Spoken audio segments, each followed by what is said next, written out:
กรรมที่ผิดติดตัวทำบาปโหดร้ายมันไม่ใช่เรื่องยิ้มหัวผลลัพธ์น่ากลัวน่ากลัวอำนาจกรรม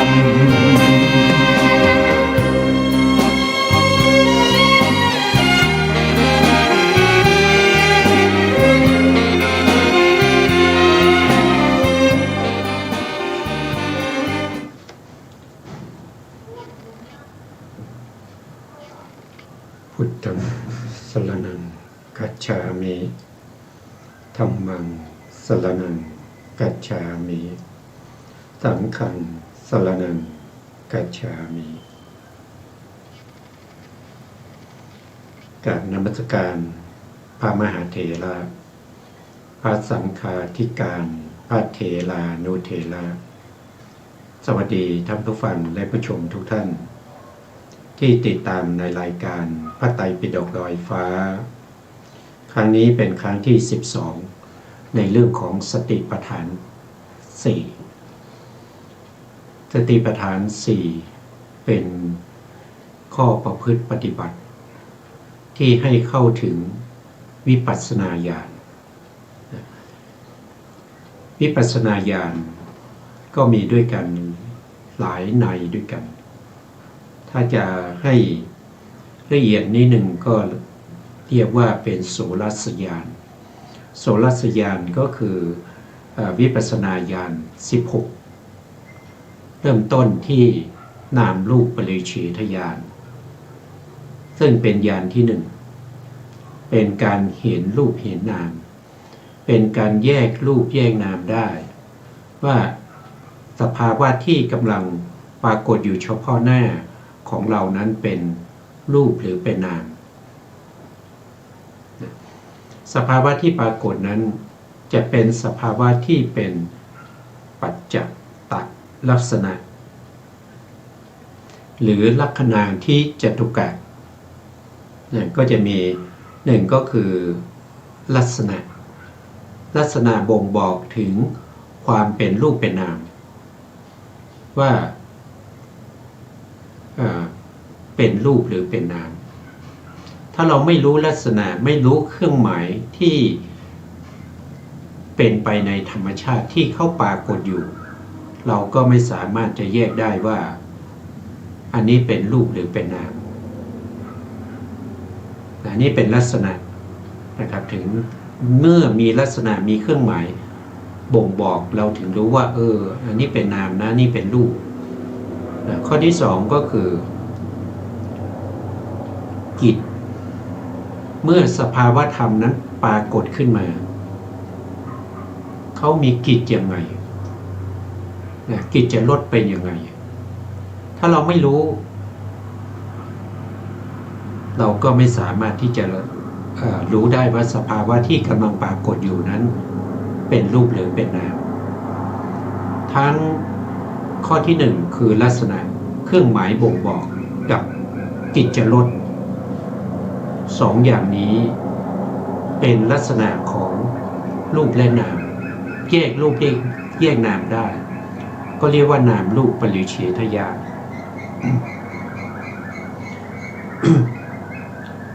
ส่วนข้อที่3นั้นก็คือเป็นอาการปรากฏหรือเป็นผลข้อที่4ก็เป็นเหตุใกล้ให้เกิดสภาวะของรูปนามนั้นอันนั้นเราจะเรียกว่าเป็นอะไรเป็นปัจจยปริฆาญาณก็คือญาณที่2ของวิปัสสนาญาณ16นั่นเองโสรัสญาณนั่นเองถ้าเราสามารถที่จะกำหนดรู้ถึงลักขณาที่จตุกะของรูปนามทั้งหมดว่าโดยทั้งหมดเนี่ยก็จะมีอยู่ทั้งหมดอยู่72ประการด้วยกัน72ประการเราก็จะเอาลักขณาที่จตุกะของนิพพานออกไปก็เหลืออยู่71ใน71นั้นเราก็จะต้องแยกย่อยออกไปอีกพ ราะว่ามันจะเป็นลักษณะของกายในกายใช่ไหมครับกายในกายก็คือแยกกายส่วนย่อยในกายส่วนใหญ่แล้วก็เวทนาในเวทนาก็แยกเวทนาออกไปอีกนะครับเป็นเวทนา9แล้วก็จิตในจิตก็จะมีทั้งที่เป็นโลภะโทสะโมหะจิตที่เป็นกุศลจิตที่เป็นมหากุศลจิตที่เป็นมหาคตะอย่างนี้เป็นต้นนะก็แยกจิตในจิตอีกทีหนึ่งแล้วก็ธรรมในธรรมก็คือสัญญากับสังขารขันธ์สัญญาขันธ์กับสังขารขันธ์รวมกันก็เป็นธรรมในธรรมก็จะมีก็ต้องแยกออกไปอีกต้องรู้สภาวะเช่นนิวรณ์บัพพะอย่างเงี้ยนิวรณ์มีอยู่5ใช่ไหมครับนิวรณ์5ก็คือได้แก่กามฉันทานิวรณ์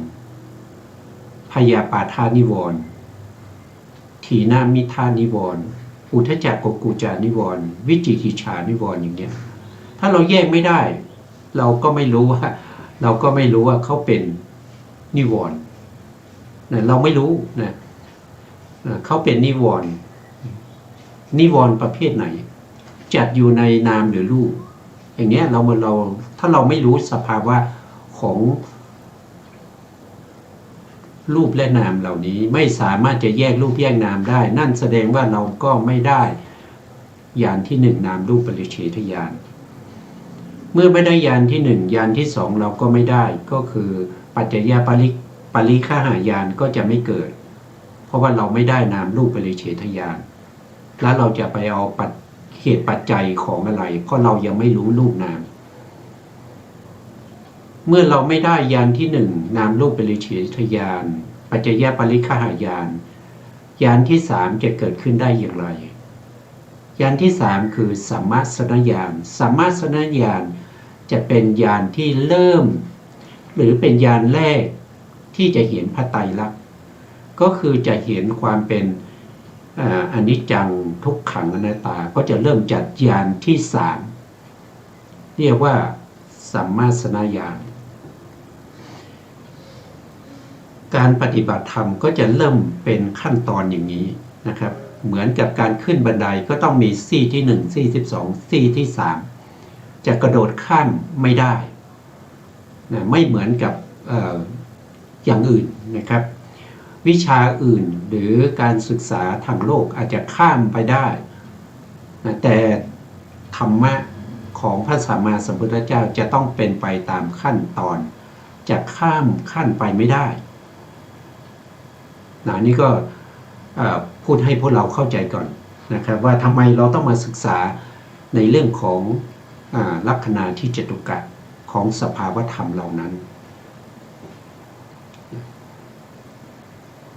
ก็ด้วยเหตุอย่างนี้นะครับเพราะฉะนั้นเราก็จำเป็นที่ต้องศึกษาแล้วก็ต้องทำความเข้าใจด้วยแล้วก็จะต้องจำได้ด้วยเพราะจะต้องเอาไปใช้ในขณะที่เรากำหนดรู้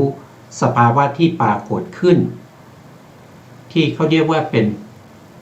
ปัจจตลักษณะคือในขณะที่กำลังเกิดขึ้นนั้นนะเราต้องรู้ตรงนั้นนะครับไม่ใช่รู้เพราะว่าได้ศึกษาเล่าเรียนมาไม่ใช่รู้ว่าเพราะว่าได้ยินมาไม่ใช่ว่าเขาเล่าให้ฟังสิ่งเหล่านี้มันไม่ก่อให้เกิดประโยชน์นะครับต้องรู้ด้วยการประจักษ์แจ้งในใจของเราเรียกว่าปัจจักตังในลักษณะของลักขณาที่จตุกะ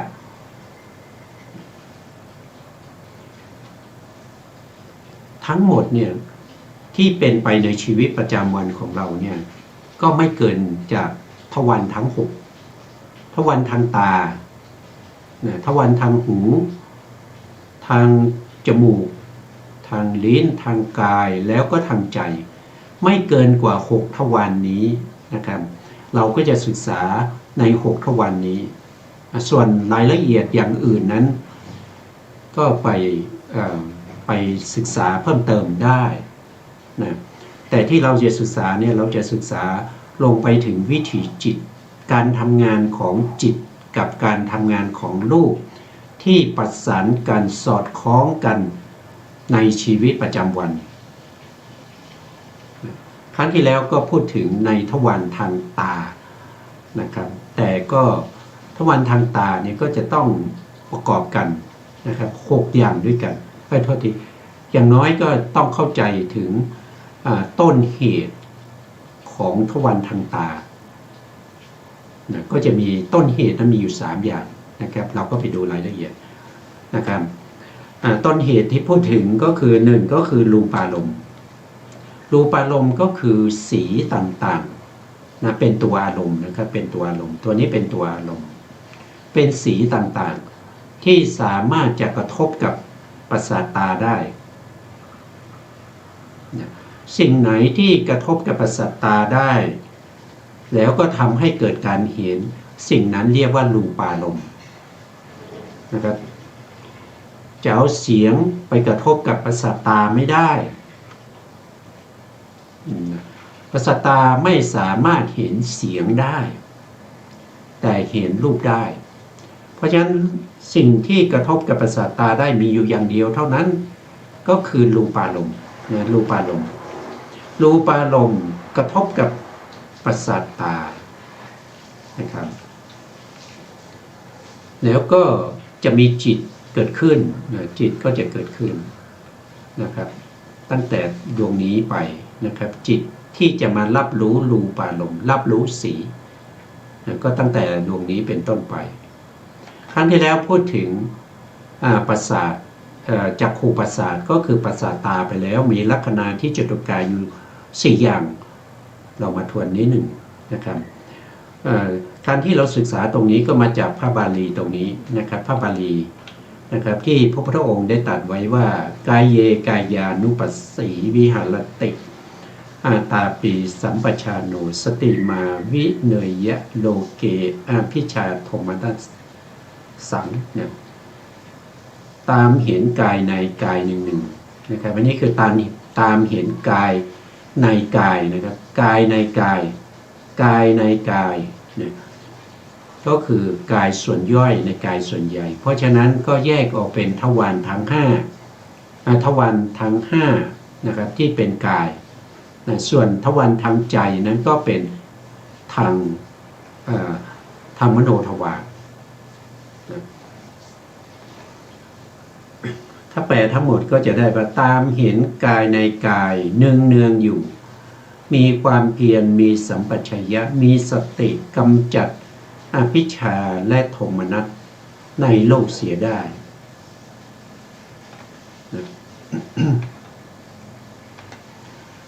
มาดูลัคนาที่จตุกะที่สามารถบ่งบอกให้เรารู้ได้ว่า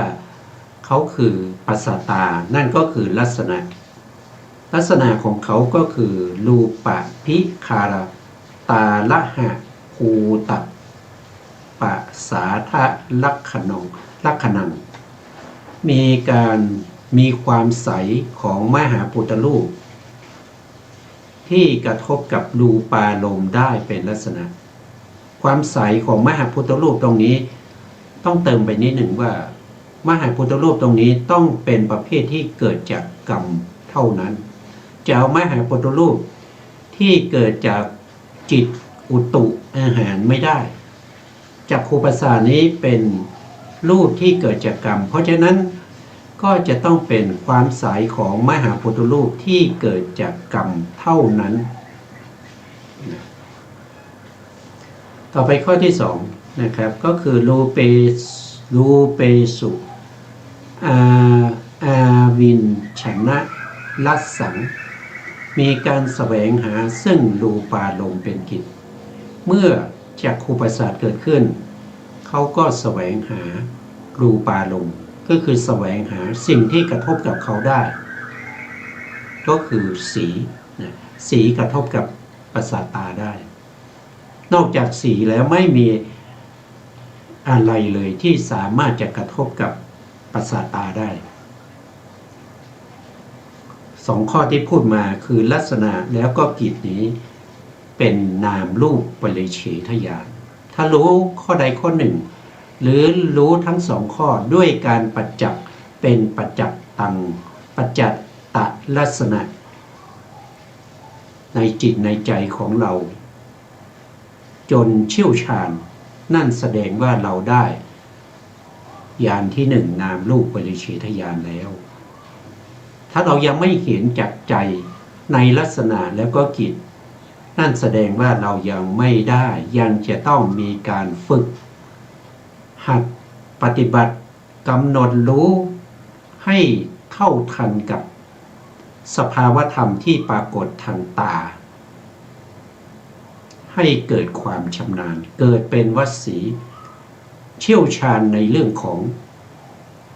จักขุประสาทถึงจะได้นามรูปปริเฉทญาณต้องเชี่ยวชาญต้องชำนาญด้วยการประจักษ์แจ้งทางอะไรก็คือทางสติสมาธิวิริยะแล้วก็ปัญญานะครับเพราะนั้นเป็นตัวที่ปฏิบัตินะไม่ใช่เรานะไม่ใช่เรานะครับไม่ใช่เราเป็นผู้รู้แจ้งแต่ตัวรู้แจ้งคือสติวิริยะสมาธิปัญญาที่อยู่ในมหากุศลญาณสัมปยุตอยู่ในจิตที่เป็นมหากุศลตัวนั้นเป็นตัวปฏิบัติเป็นตัวรู้แจ้งไม่ใช่เรานะต่อไปข้อที่3นะครับเราต้องรู้ถึงผลของจักขุประสาทเมื่อเกิดขึ้นเนี่ยเขามีอะไรเป็นผลนะตรงนี้ท่านก็บอกว่าจักขุวิญญาณนัสสะอาทาละภาวะปัจจุปฐานังมีการรองรับจักขุวิญญาณเป็นผลจักขุวิญญาณนี่เป็นจิตนะจิตนี้อาศัยจักขุประสาทเกิดขึ้นจิตชื่อว่าจักขุวิญญาณอาศัยจักขุประสาทเกิดขึ้นนั้นเป็นผลของจักขุประสาทและอะไรเป็นเหตุใกล้ให้จักขุประสาทเกิดทัฏฐกามตานิธานกรรมชะภูตะปทัฏฐานังมีมหาปุตตรูปอันเกิดจากกรรมคือรูปตัณหารูปตัณหาเป็นต้นนะตรงนี้รูปตัณหาเป็นต้นต้องรูปตัณหานะไม่มีคำว่าเป็นต้นนะรูปตัณหาคือความใคร่ที่จะดูเป็นเหตุใกล้ให้เกิดมีความอยากดูเป็นเหตุใกล้ให้เกิดจักขุประสาทเกิดจักขุประสาทเมื่อเราได้รู้แจ้งเห็นจริงประจักษ์ในจิตของเราด้วยความเชี่ยวชาญนั่นแสดงว่าเราได้ปัจจยปาริฆหายานเพราะเราเห็นว่าจักขุวิญญาณเนี่ยเขาอาศัยจักขุประสาทเกิดขึ้นแล้วก็จักขุประสาทเนี่ยมีเหตุใกล้คือมหาพุทธรูปที่เกิดจากกรรมเป็นเหตุให้เขาเกิดก็จะได้นามรูปปริเฉทญาณแล้วก็ปัจจยปาริฆหายานต้องรู้แจ้งนะครับอันนี้คือจักขุประสาทแต่ในขณะเดียวกันที่จักขุประสาททำงานเป็นไปในชีวิตประจำวันนั้นจะต้องประกอบด้วยธรรมอีก2 อย่างนั่นก็คือรูปารมณ์เรายังไม่ได้พูดถึงลักษณะที่7 ประการของรูปารมณ์กับจักขุวิญญาณนะเราก็ต่อไปนะครับต่อไปทีนี้เราก็จะพูดถึงอันนี้ก็ยังเหมือนเดิมนะครับบาลีก็ยังเหมือนเดิมก็คือกายเยกายานุปัสสีแยกกายในกายนะครับวิหารติอาตาปีสัมปชาโนสติมาวิเนยะโลเกอภิชาโทมนัสสะ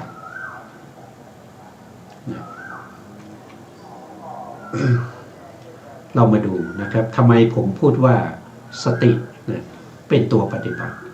เนี่ยครับสติมาสัมปชาโนก็คือปัญญานะครับ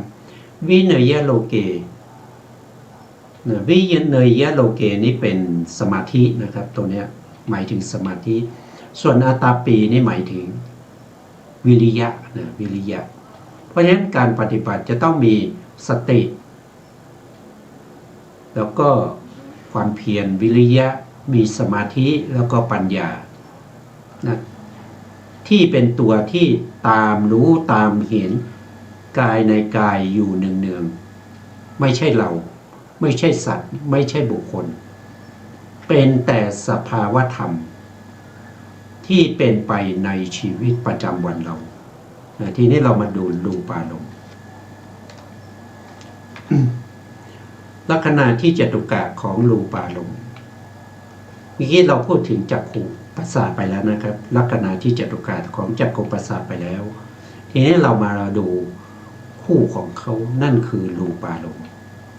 รูปารมณ์จะมีลักษณะยังไงนะครับจักขุปาติหานันลักขณังมีการทรงไว้ซึ่งการกระทบกับจักขุประสาทเป็นลักษณะ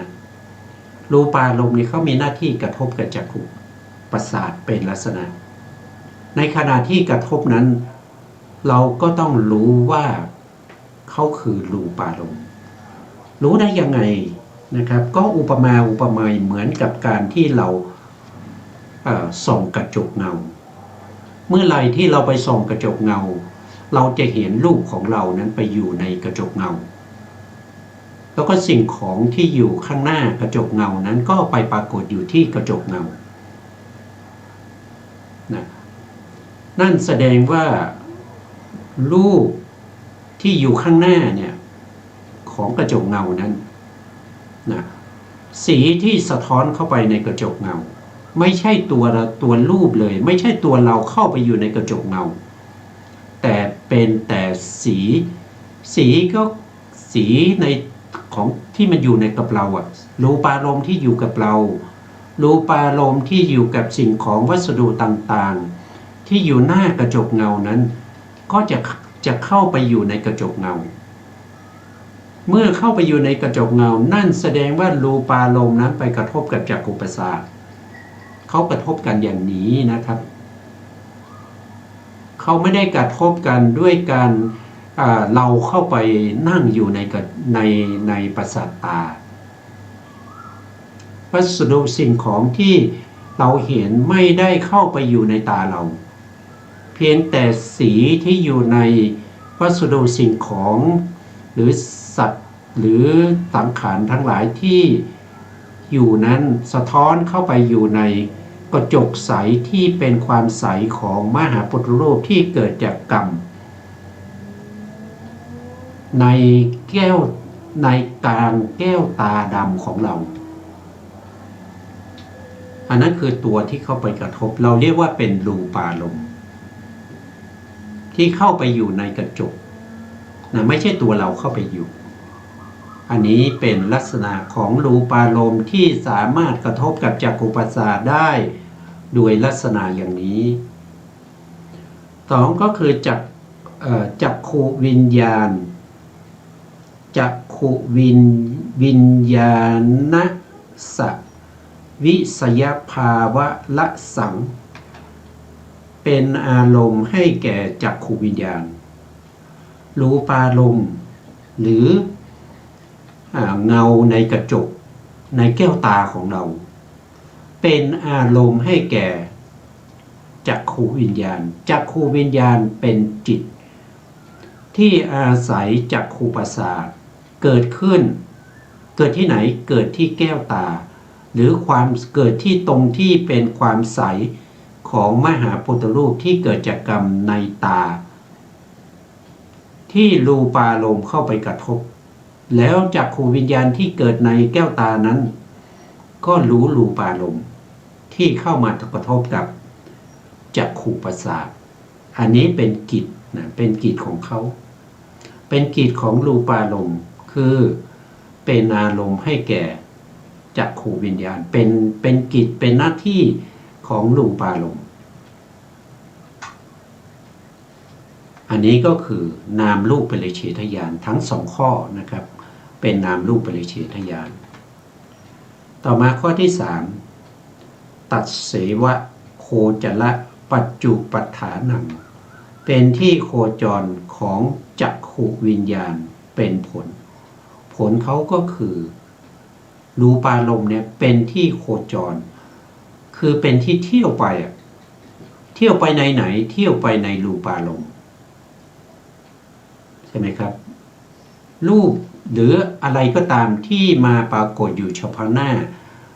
ของ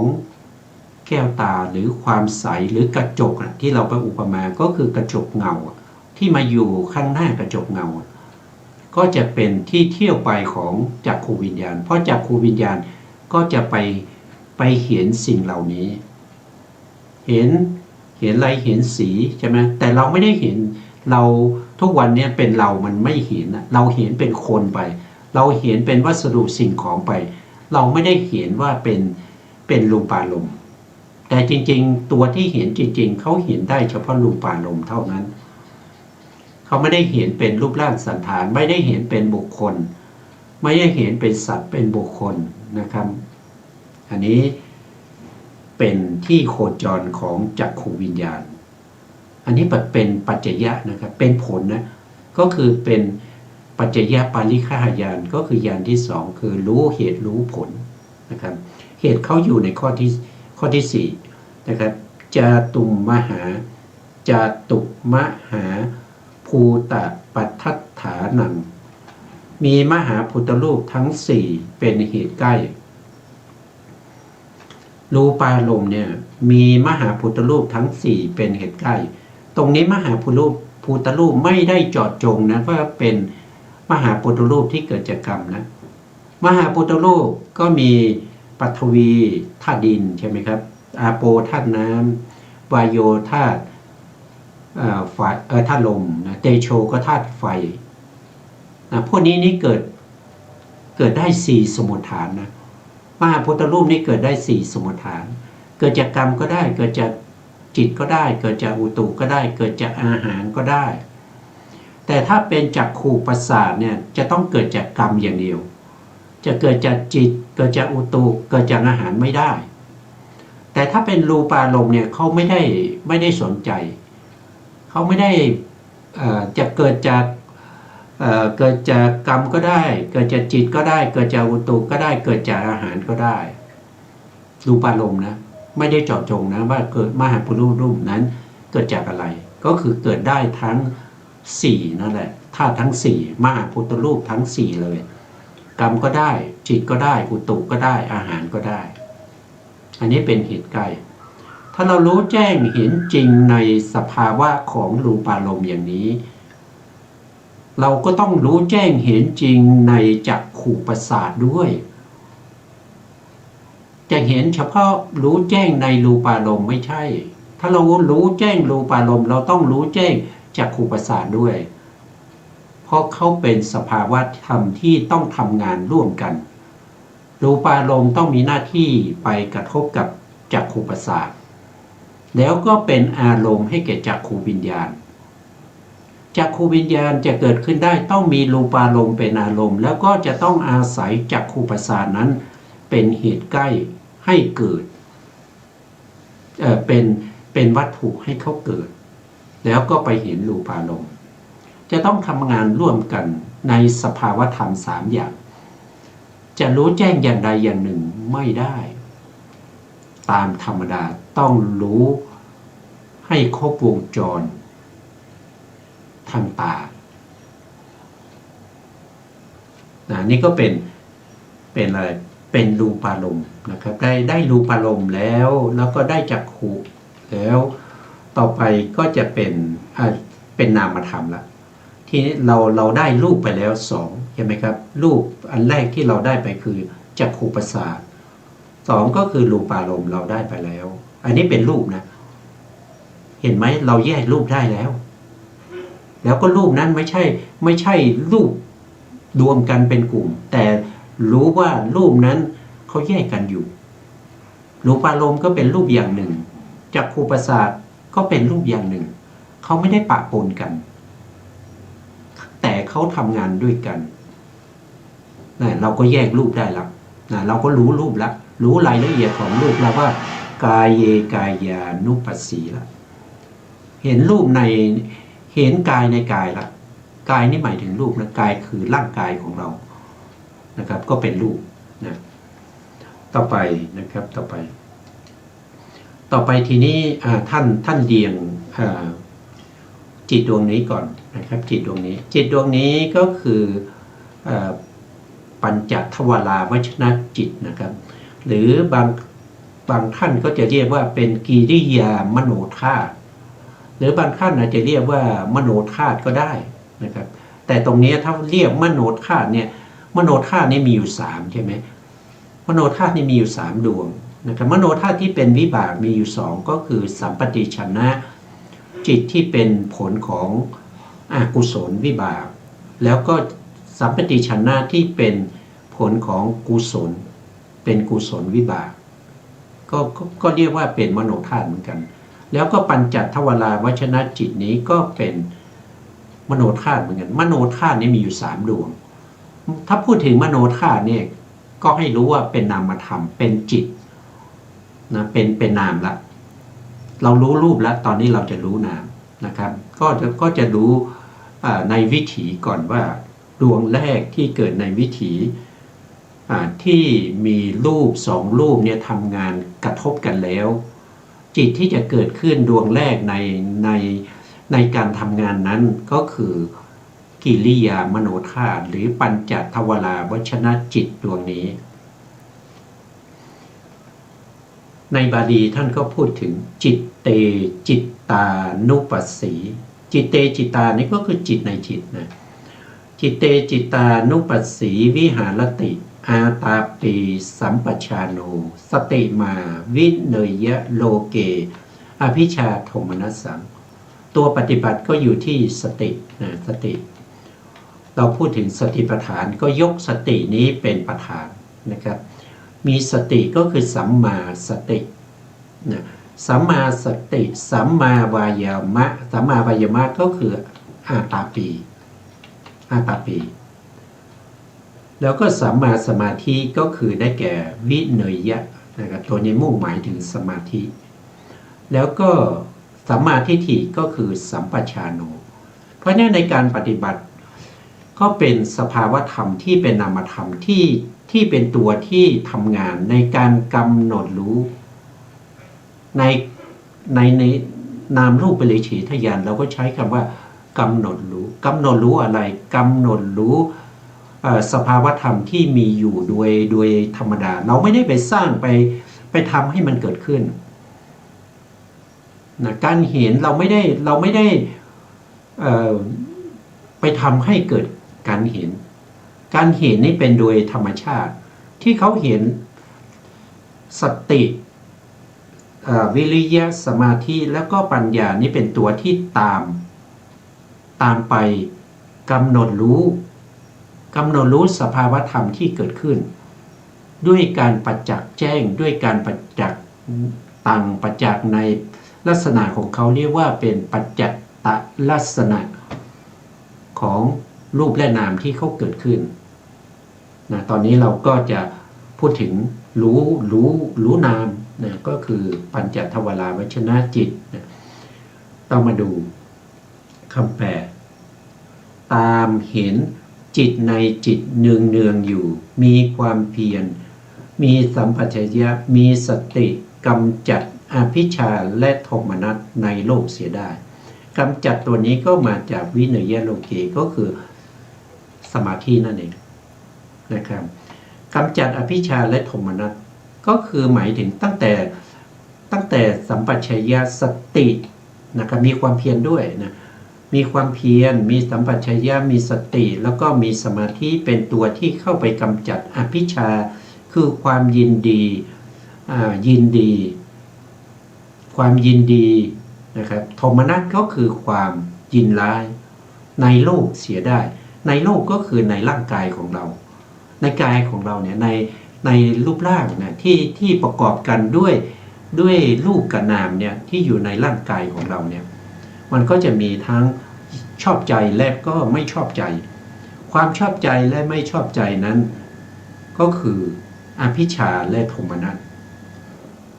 แต่ถ้าเรามีสติกำหนดรู้ถึงรูปนามเหล่านี้อภิชฌาและโทมนัสจะเกิดขึ้นไม่ได้แต่ถ้าเราไม่กำหนดรู้ในรูปนามเราเห็นเป็นผู้หญิงผู้ชายเห็นเป็นรูปร่างสันฐานเป็นนิมิตอนุพยัญชนะย่อมมีความยินดีชอบใจติดใจพัวพันอะไรอาวรณ์แล้วก็บางครั้งก็ไม่สบอารมณ์ก็ไม่ชอบใจไม่พอใจอยากจะผลักอยากจะหนีให้พ้นนั่นก็คือโทมนัสทีนี้ในทางตาเนี่ยเริ่มต้นเนี่ยก็จะมี3อย่างก็รูปารมณ์เราก็รู้ไปแล้วลักษณะของเขาเป็นอย่างไรแล้วก็จักขุประสาทเราก็รู้ไปแล้วนะครับต่อไปเราก็รู้นามนะครับรู้นามตรงนี้นะนามตรงนี้เรียกว่าเป็นกิริยามโนธาตุหรือบางทีในวิถีจิตหรือโดยทั่วไปเนี่ยท่านจะเรียกว่าเป็นปัญจทวาราวชนจิตนะปัญจทวาราวชนจิตมีลักษณะที่จตุกายอยู่4อย่างข้อที่1อย่างที่1ก็คือจักขูวิญญาณาทิปูเลจละรูปาทิวิชานนะลักขณามีการเกิดขึ้นก่อนจักขูวิญญาณเป็นต้นและรู้แจ้งรูปเป็นลักษณะของกิริยามโนธาตุก็คือจิตดวงนี้จิตดวงนี้เนี่ยเขารู้อะไรรู้แจ้งด้วยนะครับรู้แจ้งรู้ชัดนะรู้อะไรนะครับท่านบอกว่าลักษณะของจิตดวงนี้คือเขาเกิดก่อนจักขูวิญญาณแล้วก็รู้แจ้งในรูปในที่นี้หมายถึงรูปารมณ์นะครับหมายถึงรูปารมณ์รู้ตัวนี้เพราะวิถีนี้เป็นวิถีทางตารู้ได้ไงว่าเป็นวิถีทางตาก็ดูจิตดวงที่ถัดไปเขาเขียนสัญลักษณ์ว่าเป็นจักก็คือจักขู่นั่นเองก็คือตาก็ต้องรู้รูปารมณ์ตรงนี้ก็ต้องเป็นรูปารมณ์รู้แจ้งรูปารมณ์เป็นลักษณะแต่ตรงนี้นะเปลี่ยนไปได้นะครับเปลี่ยนไปได้อยู่5อย่างก็คือถ้าเป็นวิถีทางหูก็ตรงนี้ก็เป็นโสตประสาทก็คือประสาทหูถ้าไปรู้กลิ่นก็จะเป็นคานะประสาทตรงนี้ก็จะเปลี่ยนไปเพราะฉะนั้นตรงนี้ผมเขียนทวิไว้ตรงนี้ทวิหมายถึงว่าจิต10ดวงที่เป็นทวิปัญจวิญญาณจิต10นั้นสามารถเกิดตรงนี้ได้แต่เวลาเกิดในวิถีจะต้องเกิดแค่ดวงเดียวดวงใดดวงหนึ่งมาเกิดตรงนี้จะไม่ได้เกิดพร้อมกันนะจะไม่ได้เกิดพร้อมกันเพราะฉะนั้นกิริยามโนธาตุเนี่ยมีลักษณะก็คือเกิดก่อนจักขูวิญญาณแล้วเขามีอารมณ์ที่เป็นรูปารมณ์รู้แจ้งด้วยนะครับรู้แจ้งรูปารมณ์ด้วยไม่ใช่รู้ธรรมดาไม่ใช่รู้ว่าเป็นในกในขอเป็นพ่อเป็นแม่เป็นเก้าอี้เป็นโต๊ะเป็นคอมพิวเตอร์มือถือไม่ใช่อย่างนั้นแต่รู้ว่าสิ่งที่กระทบกับจักขุประสาทแล้วเนี่ยสิ่งนั้นเป็นเพียงแต่สีเท่านั้นยังไม่สามารถระบุเจาะจงลงไปว่ามีลักษณะรูปร่างสันฐานอย่างไรเป็นสัตว์เป็นบุคคลอย่างไรไม่สามารถรู้ได้ในขณะวิถีนั้นเขารู้เฉพาะว่าเป็นสีอะไรก็ไม่รู้แต่รู้ว่ามันเป็นสีแค่จุดเดียวเท่านั้นอันนี้คือเขารู้แจ้งอย่างนั้นอันนี้เป็นลักษณะของปัญจทวาราวชนจิตหรือกิริยามโนธาตุ2ก็คือกิจของเขามีอะไรนะครับท่านบอกว่าอาวัชนะรักษามีการนึกถึงปัญจลมเป็นกิจ มื่อกี้ได้พูดแล้วว่ากิริยามโนธาตุเนี่ยสามารถรู้อารมณ์ได้ถึงรูปารมณ์เขาก็รู้ได้นะถ้าเขาไปเกิดในวิถีที่เป็นจักขุทวารวิถีเขารู้รูปารมณ์แต่ถ้าเขาไปเกิดในวิถีที่เป็นทางหูเนี่ยเรียกว่าเป็นโสตทวารวิถีอันนั้นเขาจะรู้เสียงก็เรียกว่าสัทธารมณ์นะถ้าไปเกิดทางจมูกก็เรียกว่าคันธารมณ์เขารู้คันธารมณ์ถ้าไปเกิดทางลิ้นเขาก็จะรู้รสารมณ์ถ้าไปเกิดทางกายการกระทบสัมผัสทางกายเขาก็จะรู้โผฏฐัพพารมณ์เพราะนั้นตรงนี้ก็เลยท่านเลยระบุไว้ตรงนี้ว่ามีการนึกถึงรูปัญจารมณ์อันนี้คืออารมณ์5นะปัญจานี้แปลว่า5อารมณ์5อารมณ์5อารมณ์แต่ในที่นี้ท่านเกิดในจักขุทวารวิถีเพราะฉะนั้นท่านจะรู้รูปารมณ์อย่างเดียวเท่านั้นตรงนี้ก็เป็นรูปารมณ์นะกิริยามโนธาตุทำกิจในการนึกถึงรูปารมณ์เป็นกิจในทวารที่เป็นทางตาหรือจักขุทวารวิถีอันนี้เป็นกิจของเขาเมื่อรู้แจ้ง2ลักษณะนี้ก็แสดงว่าเราได้นามรูปปริเฉทญาณต้องรู้ด้วยการประจักษ์แจ้งประจักษ์ตังไม่ใช่รู้ด้วยการได้ยินได้ฟังได้ศึกษาเล่าเรียนเขาบอกเราไม่ใช่อย่างนั้นนะต่อไปข้อที่3นะข้อที่3ของกิริยามโนธาตุรูปพิมุขิภาวะปัจจุปัฏฐานังมีอันมุ่งเฉพาะรูปารมณ์เป็นต้นตรงนี้เป็นรูปนะท่านบอกว่ามุ่งไปรูปารมณ์นะครับถ้าเป็นวิถีอื่นก็มุ่งไปอย่างอื่นนะครับแต่ในที่นี้เป็นวิถีทางตาก็มุ่งไปที่รูปารมณ์เป็นอาการปรากฏเขาเกิดขึ้นในวิถีที่เป็นจักขุทวารวิถีเขาต้องมุ่งหน้าสู่รูปารมณ์อย่างเดียวเท่านั้นอันนี้เป็นอาการปรากฏหรือเป็นผลนะครับอันนี้หรือเป็นผลนะท่านอันนี้เป็นผลนะครับบางเป็นผลนะบางทีก็ใช้อาการปรากฏนะบางท่านก็จะใช้อาการปรากฏในปัญญาของบัณฑิตนั่นคือเจาะจงลงไปละเอียดเข้าไปอีกคือหมายถึงว่าคนธรรมดาทั่วไปก็เห็นอยู่ก็รู้อยู่ว่านี่เป็นอะไรเป็นสีเป็นรูปร่างสันคือในวิถีเนี่ยเขาจะเห็นเป็นสีแต่คนที่ไม่มีปัญญาก็ไปเห็นเป็นอะไรเป็นสัตว์เป็นบุคคลนะเป็นสัตว์เป็นบุคคลเป็นนิมิตเป็นอนุพยัญชนะอันเป็นอารมณ์ให้แก่อภิชาและโทมนัสได้แต่ถ้าเราแยกย่อยลงไปถึงลักษณะผลอาการปรากฏของสภาวะธรรมเหล่านี้อภิชาและโทมนัสก็ไม่สามารถเอาเป็นอารมณ์ได้เห็นแต่จุดเดียวเป็นสียังไม่รู้ว่าเป็นสีอะไรเห็นแค่สียังไม่รู้ว่าเป็นสีเขียวสีเหลืองสีแดงยังไม่รู้ว่าอะไรทั้งนั้นเห็นเฉพาะจุดเดียวสีที่เป็นสีเราจะยินดีพอใจไหมเราจะไม่ยินดีพอใจไหมตามสภาวธรรมเนี่ยก็อภิชาและโทมนัส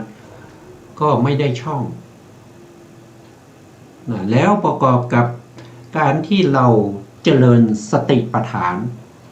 อันมีสติเข้าไปตั้งอยู่ในอารมณ์ที่เป็นกายานุปัสสนาก็เอาสติไปตั้งในกายแล้วก็มีสติมีความเพียรมีสมาธิมีปัญญาตามเข้าไปดูถึงสภาวะความจริงที่ปรากฏในขณะนั้นถ้าเราทำได้อย่างนี้อภิชาและโทมนัสจะเข้าไปเกาะจะเข้าไปถือเป็นอารมณ์ไปยินดีพอใจหรือไม่ยินดีพอใจไม่ได้เพราะไม่ใช่ ไม่ใช่ธรรมชาติของอภิชฌาและโทมนัสธรรมชาติเขาไม่ได้สนใจแบบนี้นะอันนี้ก็จึงทำให้อภิชฌาและโทมนัสนั้นถูกกำจัดออกไปในขณะที่เราต้องเห็นจริง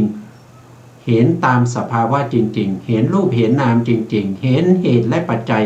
ของรูปนามจริงๆตามที่เขาปรากฏอยู่ในขณะนั้นอภิชฌาและโทมนัสก็เข้าอาศัยไม่ได้นะต่อไปข้อที่4นะครับคือเหตุใกล้ให้เกิดกิริยามโนธาตุหรือปัญจทวาราวชนจิตภวังคะวิเฉทะปาทัฏฐานังมีการขาดไปของภวังคจิตเป็นต้นท่านบอกว่าจิตดวงนี้จะเกิดขึ้นได้เนี่ยภวังคจิตต้องขาดไปหรือต้องหมดไปก่อนเนี่ยเพราะดวงนี้ก็เป็นภวังคจิตนะเนี่ยภวังคจิตตรงนี้เขียนมาแค่4ดวงจริงๆมีมากมายนะครับขึ้นอยู่กับแต่ละบุคคลว่าจะมากหรือน้อยถ้าเป็นบุคคลที่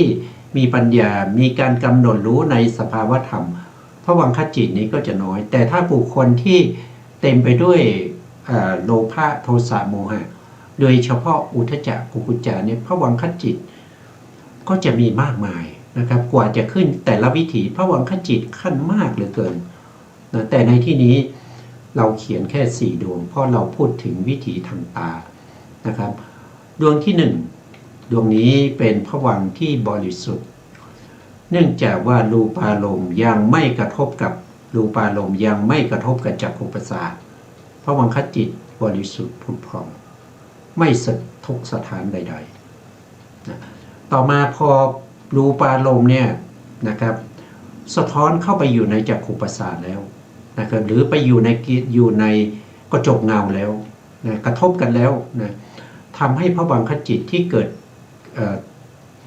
ตรงนั้นนะตรงที่เขากระทบกันนะภวังค์ดวงนี้ก็ไม่บริสุทธิ์เหมือนกับภวังค์ข้างหน้าเพราะรูปารมณ์กับจักขุประสาทกระทบกันแล้วภวังค์ดวงนี้ก็ผ่านไป1ขณะเรียกว่าเป็นอาติตะภวังค์แล้วก็ดับไปภวังค์ดวงที่2ก็เกิดขึ้นภวังค์ดวงที่2ในคือหมายถึงว่าในวิถีนั้นนะครับคือรูปารมณ์กับจักขุประสาทกระทบกันแล้วภวังค์ดวงที่2ที่เกิดขึ้นก็เกิดการหวั่นไหวด้วยการกระทบของรูปารมณ์และก็จักขุประสาทกระทบกันแล้วหวั่นไหวแล้วก็ดับไปภวังค์ดวงที่3ก็เกิดขึ้นดวงที่3เกิดขึ้นเนี่ยการสั่นไหวนะมีกำลังมากแล้วเพราะฉะนั้นภวังค์ดวงที่3ก็ดับไปพอดับไปก็เป็นเหตุเป็นปัจจัยให้เกิดปัญจทวาราวชนจิตแต่ถ้าเขายังกระทบกันแล้วแต่ภวังคจิตก็ยังรับอารมณ์เก่าได้อย่างมั่นคงเนี่ยก็จะเป็นเหตุเป็นปัจจัยให้ภวังคจิตเกิดต่อไปอีกเรื่อยๆนะเพราะไม่มีกำลังการกระทบกันของจักขุประสาทแล้วก็รูปารมณ์เนี่ยไม่มีกำลังทำให้ภวังคจิตนั้นขาดไปได้แต่โดยธรรมดาเนี่ยถ้าเกิดการกระทบกันแล้วเนี่ยภวังค์ก็จะเกิดแค่3ดวงนะครับก็เป็นอาติตาภวังค์คัจจรณะภวังคูปเฉทะแล้วก็ขึ้นวิถีเลยขึ้นวิถีก็จะเป็นกิริยามโนธาตุก็จะเกิดขึ้นนะกิริยามโนธาตุจะเกิดขึ้นไม่ได้เลยถ้าภวังคจิตยังเกิดอยู่เกิดดับสืบต่อกันไปอย่างเงี้ยกิริยามโนธาตุเกิดไม่ได้กิริยามโนธาตุจะเกิดได้ต้องภวังคจิตขาดไปเลยคือหลุดไปเลยจะอยู่ไม่ได้นะกิริยามโนธาตุถึงจะเกิดขึ้นได้อันนี้เป็นเหตุใกล้ให้เกิดกิริยามโนธาตุนะเป็นข้อที่4เพราะฉะนั้นข้อที่3นะครับเป็นอาการปรากฏหรือเป็นผลนะข้อที่4คือเป็นเหตุใกล้ให้เกิดอันนี้เป็นปัจจยปาริคหายาน เป็นญาณที่สองในวิปัสสนาญาณถ้าเห็นอย่างนี้นะครับเห็นอย่างนี้ได้ชัดเจนแจ่มแจ้งตามที่เขาปรากฏไม่ใช่นึกเอาไม่ใช่ได้ยินมาต้องเห็นจากอาการปรากฏที่ปรากฏอยู่ในร่างกายของเราในร่างกายของเรา นั่นแหละถือว่าได้ปัจจยปาริคหายานต้องเห็นแจ้งอย่างนั้นนะครับอันนี้ก็เป็นอะไรก็เป็นรูปกับนามแล้วนะครับเราก็แยกรูปได้รูปมีอะไรก็คือรูปารมณ์นะครับไม่ใช่สัตว์ไม่ใช่บุคคลไม่ใช่ผู้หญิงผู้ชายสิ่งที่เราเห็นแล้วก็ตัวที่ไปเป็นที่กระทบของรูปารมณ์แล้วก็เป็นที่เกิดของจักขูวิญญาณก็ไม่ใช่สัตว์ไม่ใช่บุคคลเป็นแต่ธาตุหนึ่งหรือเขาเรียกว่าจักขุธาตุจักขุธาตุเป็นไปตามสภาวะของจักขุประสาทเป็นที่เป็นความใสของมหาภูตรูปที่เกิดจากกรรมแล้วก็สามารถกระทบกับรูปารมณ์ได้เป็นลักษณะอันนี้เป็นจักขุธาตุหรือจักขุประสาทหรือแก้วตาประสาทตานั่นเองแล้วก็นามที่เราได้ก็คือกิริยามโนธาตุเราก็ได้แล้วเพราะฉะนั้นเราก็ได้ครบบริบูรณ์ของนามรูปปริเฉทญาณก็คือแยกรูปได้แยกนามได้อันนี้เราก็ได้แล้วแต่ได้อย่างนี้ยังถือว่ารู้ไม่รอบนะครับรู้ไม่รอบในสภาวธรรมนะปริเฉทญาณก็คือรู้แจ่มชัดรู้แจ้งรู้รอบนามรูปปริเฉทญาณก็คือรู้รอบอะไรก็คือรู้รอบทั้งนามและรูปที่เป็นไปในชีวิตประจำวันในชีวิตประจำวันก็เป็นไปได้แค่6ทางเท่านั้นทางตาทางหูทางจมูกทางลิ้นทางกายแล้วก็ทางใจเท่านั้นไม่มีทวารอื่นไม่มีทวารอื่นที่จะมีมากกว่านี้ไม่มีแล้วก็รู้แค่6ทางเท่านั้นเองแต่การรู้ต้องรู้ด้วยการประจักษ์แจ้งรู้ด้วยความเป็นลักษณะที่จตุตะของรูปนามเหล่านั้นที่กำลังปรากฏอยู่เฉพาะหน้าให้แจ่มแจ้งชัดเจนได้ยินเสียงก็รู้ทันทีว่าเสียงนี้เป็นสัทธาลมเป็นแค่เสียงมีลักษณะการกระทบกับโสตประสาทเขาเป็นลักษณะต้องกระทบกับโสตประสาทถ้าเป็นพระอริยบุคคลเนี่ยเขาจะรู้แจ้งสิ่งเหล่านี้เขาจะไม่หลงนะครับเขาจะไม่หลงว่าอันนี้เป็นรูปหรือเป็นนามเขาจะรู้แจ้งแล้วก็รู้เหตุรู้ปัจจัยของรูปนามเหล่านี้ได้อย่างมั่นคงเหมือนกับเรากำลังที่เราเป็นไปในชีวิตประจำวันของเราที่เราเชี่ยวชาญในเรื่องของความเป็นสมมุติเห็นปุ๊บเราก็เห็นเป็นผู้หญิงผู้ชายเห็นเป็นสัตว์เป็นบุคคลเห็นสิ่งนั้นสิ่งนี้อันนี้คือเราสะสมมาฝึกจิตฝึกใจของเรามาเป็นอาเนกชาติแต่สิ่งที่เป็นรูปเป็นนามเห็นโดยความเป็นรูปเป็นนามตามสภาวะที่เป็นจริงในธรรมชาติเนี่ยเราไม่ได้ฝึกจิตฝึกใจของเรามาเลยจิตใจของเราจึงไม่สามารถที่จะกำหนดรู้รูปนามกำหนดรู้ถึงเหตุและปัจจัยของรูปนามได้เพราะไม่มีทุนรอนไม่มีทุนมาแต่เดิมเพราะฉะนั้นเราก็ต้องฝึกเราก็ต้องทำเพื่อที่เราจะได้วิปัสสนาญาณคือผู้ที่มุ่งหวังความเจริญในพระพุทธศาสนาผ ผู้ที่เห็นภัยในวัฏสงสารก็ต้องเดินทางนี้พระพุทธองค์ได้ตรัสไว้ว่านอกจากสติปัฏฐานนะครับนอกจากทางนี้แล้วไม่มีทางอื่นไม่มีทางอื่นแล้วก็มีเฉพาะในศาสนาพุทธเท่านั้นศาสนาอื่นไม่มีแล้วก็เป็นทางที่ไปสู่พระนิพพานนะทางอื่นไม่มีนะมีทางนี้ทางเดียวนะเป็นของบุคคลคนเดียวนั่นคือเป็นของพระสัมมาสัมพุทธเจ้าไม่ได้เป็นของคนอื่นส่วนรายละเอียดนั้นเราจะได้ศึกษากันต่อไปในโอกาสข้างหน้านะครับตอนนี้เราเอาให้เห็นนามรูปปริเฉทญาณแล้วก็ปัจจยปริฆหายานของสภาวธรรมเหล่านี้ก่อนนะครับแล้วเราจะได้นามเอาถ้าเราสามารถที่จะเข้าใจในเรื่องของการเห็นนามรูปปริเฉทญาณกับปัจจยปริฆหายานแล้วเนี่ยเราไปศึกษาในสติปัฏฐานในพระสูตรเนี่ยก็จะง่ายขึ้นไม่ยากนะไม่ยากแต่ถ้าเราไม่รู้ตรงนี้เนี่ยเราเข้าไปศึกษาเนี่ยเราก็ศึกษาเหมือนกับเรียนปริยัติเหมือนกับเรียนภาษานั่นเองนะครับสุดท้ายนี้ขอกราบขอบพระคุณพระครูสมุทรวิสุวัฒน์วรกิจโจผู้อำนวยการสถานีวิทยุเพื่อการศึกษาพระพุทธศาสนาและวัฒนธรรม FM 104.5 เมกะเฮิรตซ์วัดไฝจังหวัดเชียงใหม่และขอกราบขอบพระคุณพระครูปริยัติยานุศาสตร์ขอบคุณท่านผู้ฟังและผู้ชมทุกท่านที่ติดตามในรายการ